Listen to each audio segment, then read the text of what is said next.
today I'm cooking in the farmhouse. I'm gonna be doing 3 family favorite recipes that have served me well throughout all of my adult years. These are tried and true recipes that I fall back on time and time again. And I make these recipes all throughout the entire year, but they're really comforting, cozy recipes that are perfect for fall and winter. But by no means do I leave them out in the summertime. They're perfect any time of year.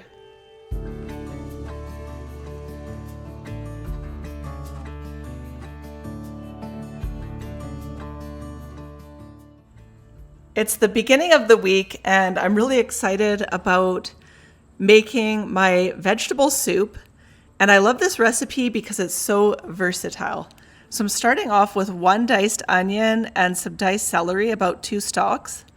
And I'm gonna get that sweating and heating up, sauteing it, and then I'm gonna add 2 to 3 cloves of minced garlic. And then I'm also shredding some zucchini that I have on hand. But I love this soup because you can really add any vegetables that you have.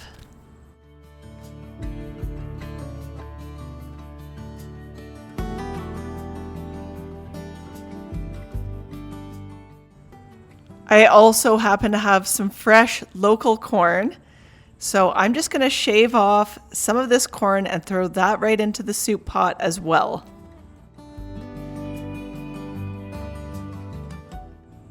Now, just a little note about using an older slow cooker. What I found out is that the low setting is very low.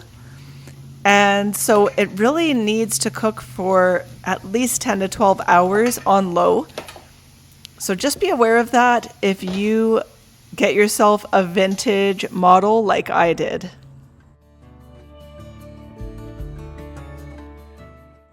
I'm adding 2 teaspoons of salt to my onion mixture, and I usually add a little bit of salt in the beginning, but I always taste later on to adjust seasonings.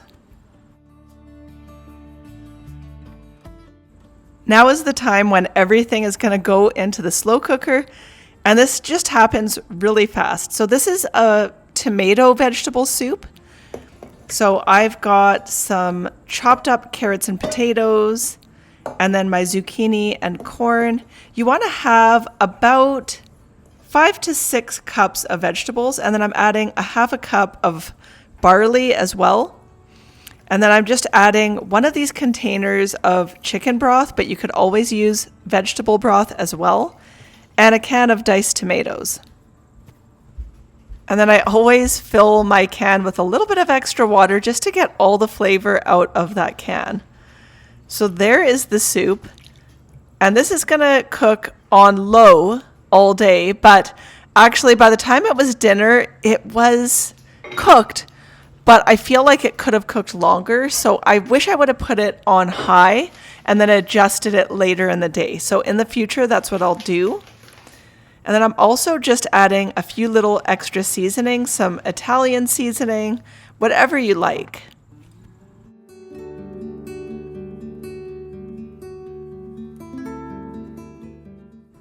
This was around 3:30 in the afternoon, and I was checking on the soup. And I usually do this with a slow cooker. I check it ahead of time, and I was checking for doneness, and it was still kind of firm. So I realized I needed to get it on a higher heat right away.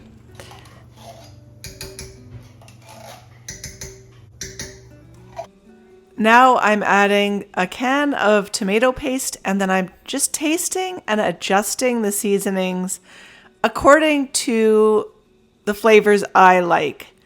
So I'm adding a little bit more salt, pepper, and I also added a little bit of red wine vinegar.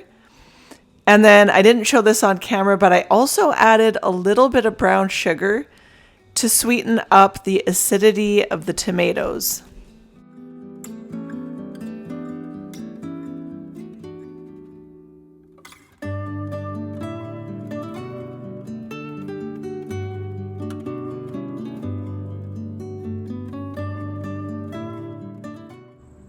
We're now at dinner time and I've been working all day, so I'm tired and exhausted. And it's so good to come in the house and smell that soup cooking and knowing that it's going to be so delicious, and it's just a fabulous soup to have in your repertoire.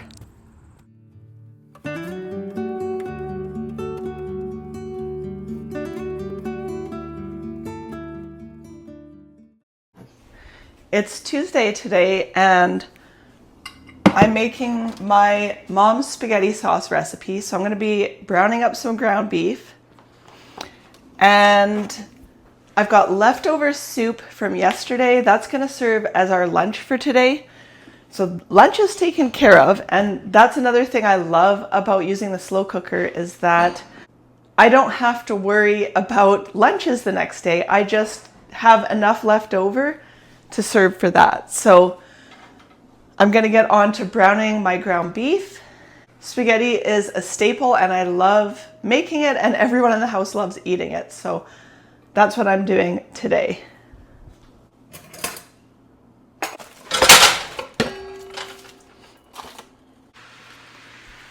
Now I've got quite a bit of ground beef here, and I am going to be cooking all of this today, and then I'm going to put half of it aside for tomorrow, and I'm going to make chili tomorrow. So I'm going to soak some beans and get beans going for tomorrow, and that way this meat can serve as two different dishes because it's quite a bit of meat. Once my meat is done browning, I'm going to be removing half of it for my chili the following day.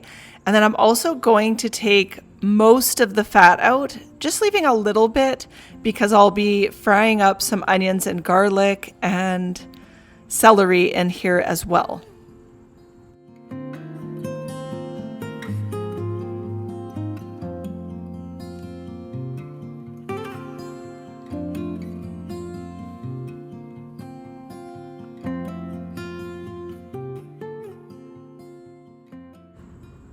And then I'm just sauteing some veggies. I've got chopped onion, chopped celery, garlic, and then my mom always also adds mushrooms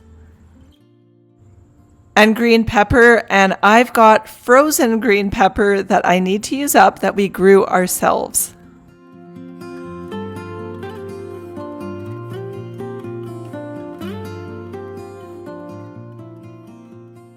I believe there's about 4 to 5 cups of peppers in here, so I'm adding half of it here and then I'm saving the other half for my chili.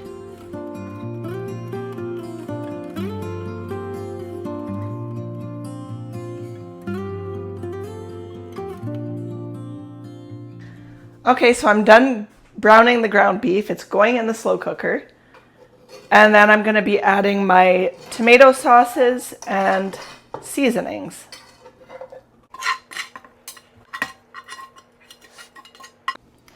To that, I'm adding 2 jars of pasta sauce. And I'm not sure if my mom uses pasta sauce. I think she might just use diced tomatoes. I'm not sure. She lets hers cook all day long on the stove, and so a lot of liquid would evaporate. But in a slow cooker, you don't get any evaporation. So any liquids that you add are staying in here. So you want to be careful about not adding too much liquid, especially for a sauce like this. And later on, if it's not thick enough, I'm going to add some tomato paste, but I'm going to wait and see. And then I'm also adding a teaspoon of salt, a teaspoon of garlic powder, and half a teaspoon of onion powder. And then I have about a tablespoon of my own dehydrated oregano, a teaspoon of Italian seasoning, and 2 bay leaves. My mom always adds the bay leaves. And then the other thing that my mom always recommends adding is a tablespoon of brown sugar or honey. And that just sweetens the acidity of the tomatoes.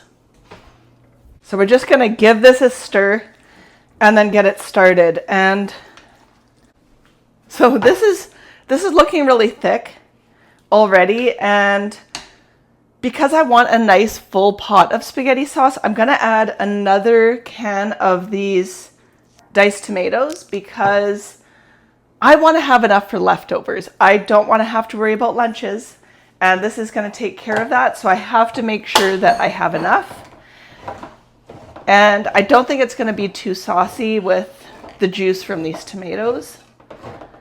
And if it is, I can just add the tomato paste.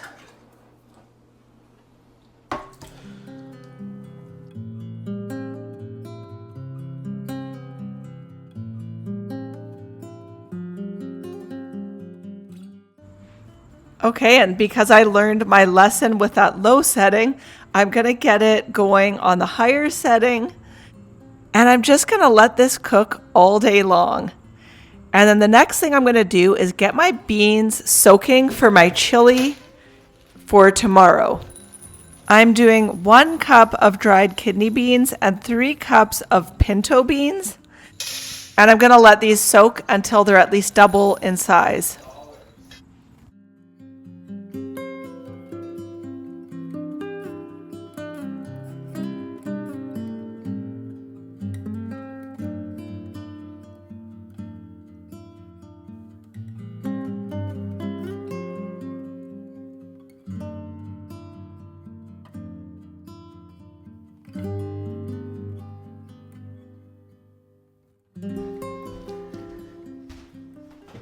So I've got my beans for my chili here, and they've been soaking for several hours. And then I'm just going to rinse them and pick through and get any broken ones out.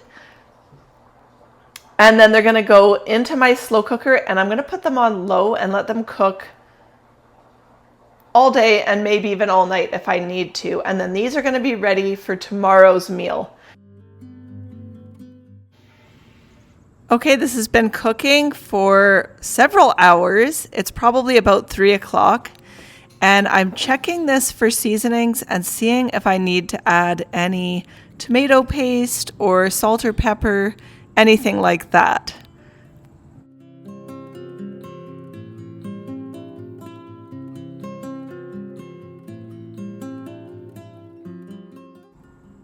Adjusting the seasonings is always something that is to your preference.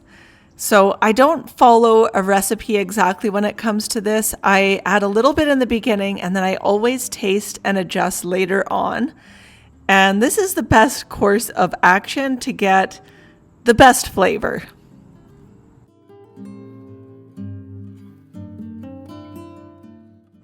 I also decided to add the tomato paste at this time. And this spaghetti sauce is always a hit. It always turns out good every single time. And it's one of those winning recipes that is never going to disappoint. And it's also great to feed a crowd. So this is just one of my standard recipes that I use all the time.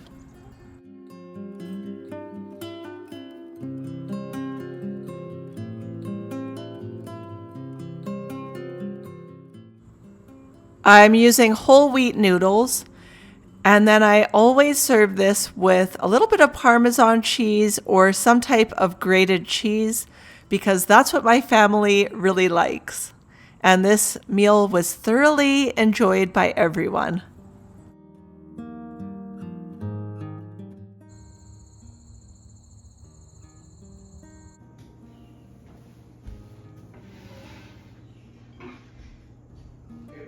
Today I'm making my homemade chili. It's Wednesday and we have a really busy work day ahead of us. So usually for my chili recipe, I use 2 cans of pork and beans and 1 can of kidney beans, but I have so many dried beans to use up, so I'm kind of adapting my recipe to have those same flavors. So I've got that ground beef that I already cooked up yesterday. So I'm gonna add that. I've got 1 chopped onion and 2 cloves of garlic. I've got about 2 to 3 cups of chopped green pepper. Oh shoot, my beans. Okay, we'll see how many beans. I don't know how many I'm going to be able to fit in here. So I'm going to get some beans going in here. Let's see. I've got to fit this all in here. Okay. I've got 2 cans of chopped tomatoes. I don't know that I'm going to fit this all in here. We'll just do a half. Okay, and then I've got a half a cup of brown sugar, a half a cup of apple cider vinegar, about a third of a cup of ketchup,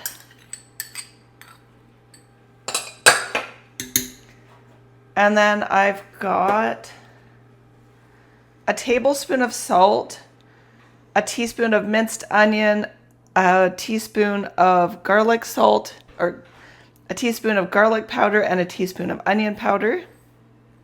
And then I've got 2 tablespoons of chili powder, a teaspoon each of paprika, cumin, and oregano.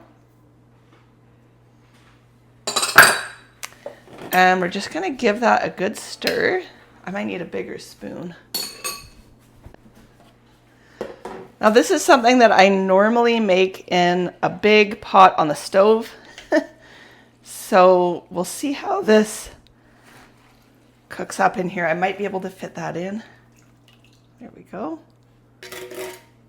And I also have some reserved bean liquid, which I think I'm gonna add because this is looking a bit dry.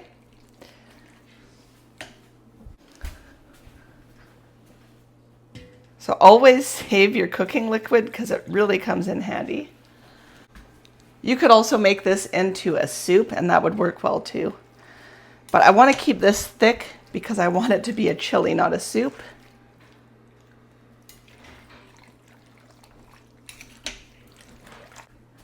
So that's it for the chili. We're going to cook this all day while my husband and I are out doing our deliveries and working on our farm. I'm going to have this going and I'm going to taste it later on and adjust the seasonings and make sure that the liquid is right. And that's something I always do, regardless of whether it's in the slow cooker or on the stove. But this is so simple and it's going to be delicious.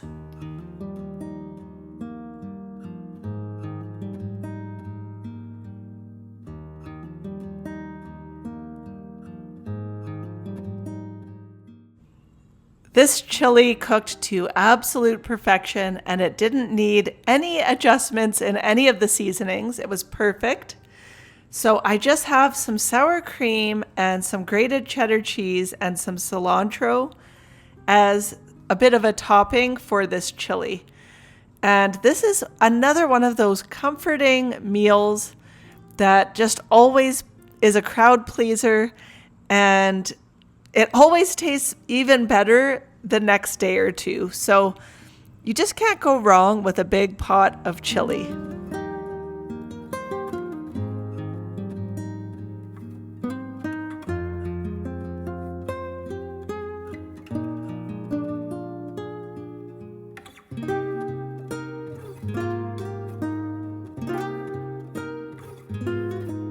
Thanks so much for joining me in today's video. I hope you'll give these recipes a try. And if you do, let me know how you like them down in the comments. I share videos every week on homemaking, food from scratch, and life on our farm. If you enjoyed this video, hit that subscribe button, and I'll see you next time.